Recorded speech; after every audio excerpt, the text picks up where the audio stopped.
तेज बाबा Tilka library लिंग hedge अकना ना बाबा Tilka library ते फाउंडर सला लिंग ᱧᱟᱯᱟᱢᱚᱜ लिंग हेज अकना और उनकिन लिंग कुली किना कि नोआ लाइब्रेरी चेद लेका किन चलू या लाइब्रेरी रे चेद को मेना चेद को बांगा और लाहाते चेद लेका किना विचार को मेना और नोय हली रे किन गमके तिकिन मिडा मन सकाम को एम अकात किना आदो बन कुली किना गमके ᱦᱳᱭ ᱟᱫᱚ ᱚᱱᱟ ᱵᱟᱵᱟ ᱛᱤᱞᱠᱟ ᱯᱚᱛᱚᱵ ᱢᱩᱨᱩᱭ ᱫᱚ 1972 ᱨᱮ ᱮᱦᱚᱵ ᱟᱠᱟᱱᱟ ᱱᱚᱣᱟ ᱞᱟᱦᱟ ᱨᱮᱦᱚᱸ ᱟᱭᱢᱟ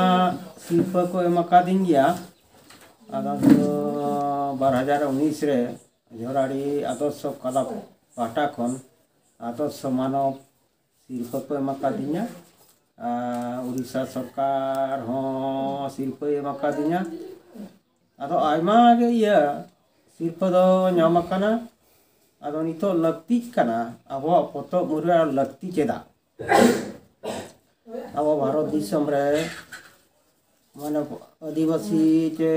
ᱦᱳᱭ ᱟᱹᱫᱤᱵᱟᱹᱥᱤ ᱠᱚᱣᱟᱜ ᱯᱚᱛᱚᱵ ᱢᱩᱨᱟᱹᱭ ᱟᱹᱰᱤ ᱦᱚᱲ ᱜᱮ ᱱᱟᱦᱟᱜ ᱞᱟᱭᱵᱨᱮᱨᱤ ᱫᱚ ᱵᱟᱵᱚᱱ ᱵᱩᱡᱷᱟᱹᱣᱟ ᱟᱫᱚ ᱚᱱᱟ ᱯᱚᱛᱚᱵ ᱢᱩᱨᱟᱹᱭ ᱞᱮᱠᱷᱟᱱ ᱡᱟᱦᱟᱸ ᱞᱮᱠᱟ ᱦᱩᱲᱩ ᱢᱩᱨᱟᱹᱭ ᱪᱟᱣᱞᱮ ᱢᱩᱨᱟᱹᱭ ᱚᱱᱠᱟᱱ ᱠᱟᱛᱷᱟ ᱠᱟᱱᱟ ᱟᱫᱚ ᱱᱚᱰᱮ ᱫᱚ ᱱᱤᱛ ᱫᱷᱟᱹᱨᱤᱡ ᱛᱮ ᱟᱢᱫᱟ ᱜᱮ ᱯᱚᱛᱚᱵ ᱢᱩᱨᱟᱹᱭ ᱨᱮ ᱯᱩᱛᱷᱤ ᱢᱮᱱᱟᱜᱼᱟ ᱟᱨ ᱱᱚᱰᱮ ᱠᱷᱚᱱ 9 ᱦᱚᱲ ᱡᱟᱦᱟᱸ PhD ᱞᱟᱹᱜᱤᱫ ᱱᱚᱰᱮ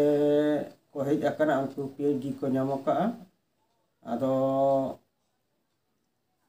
ᱪᱟᱞᱟᱜ ᱠᱟᱱᱟ ᱟᱫᱚ ᱟᱭᱢᱟ ᱦᱚᱲ ᱜᱮ ᱱᱚᱰᱮ ᱡᱤᱵᱚᱱ ᱵᱷᱳᱨ ᱥᱚᱦᱚᱫ ᱢᱮᱱᱟᱜ ᱠᱚᱣᱟ ᱟᱫᱚ ᱱᱚᱣᱟ ᱯᱚᱛᱚᱵ ᱢᱩᱨᱟᱹᱭ ᱞᱟᱲᱟᱣᱱᱟ ᱨᱮ ᱫᱚ जीवन भर सहद मेना को गया आदो नी सहद एनखान गे आदो हिरी हों बाय हिजुआ गोड़ो हों बाय एमोआ आदो चेद लेकारे चला कना आदो नोआ को दिशा लगती कना नो जहां नोआ ओड़ा बन नेलेना आयार मयूरभंज सांसद माने 1 लाख टाका एम कते नोआ ओड़ा ए बनाव आकात बना क्योंकि उनी सांसद ᱧᱩᱛᱩᱢ लिंग उनी सांसद एमकना मानवतान सालखान मुर्मू आदो अड़ी MLA MP को भंज दिसम को इयकना अरदास हुई कान गया मेनखान नुन मारांग अब जाति विरोध रे आदिवासी को नित धरी नौकान पतब दो ना बांग बड़ाय कना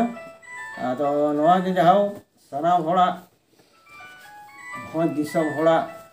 ये भारत दिसम आदिवासी को आदो नोआ को नोआ बन इया लेखान आगाम दाराम रे अब जहां गणा को हिजुक कना एनखान नोडे को अब आदिवासी होड़ा नागाम को साहेद को लाकचार को धर्म को बड़ाय दाड़ेया अली रघुनाथ मुर्मू आदिम खरा नई पास्टा सेर खना सनाम गे जोहार तहेन नोआ बाबा तिलका पतब मुरई ले हेज अकना हिरी आर तिना नवा बिल्डिंग बनाव कना ओना को ले हिरी किया अड़ी कम दिन रगे ना नवा लाइब्रेरी ना उड़ाव से बनुआ बाबा तिलका पतब मुरई रिन फंडर मेना किना रामदास मुर्मू गमके तकिन नुकिन सा हो आयमा कथा ले रोपड़ना ना लाइब्रेरी इदी कतेन को आर तहेन अलिंग साथे को हेज सेटरा गानो पीताम्बर मुर्मू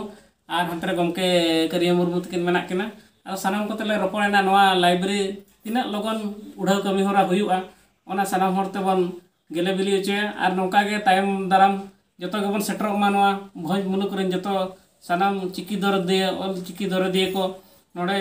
सेरमा रे मिधोगान रहो हेज कते नवा लाइब्रेरी बन हिरिया गुइमा चेत मेना चेत दो बनु अनि नवा लाइब्रेरी नितु धरित ते नवा 50-60 वर्ष हुइन गया नवा लाइब्रेरी चेत लका चलु कना से बांगा पतब मुरई रे पतब को मेना से बांगा जतो बन हिरिमा आर जस्ती बांग मेन कते नियर गेलिंग मुझे ते मा सनाम को जोहार अड़ी अड़ी सरहाव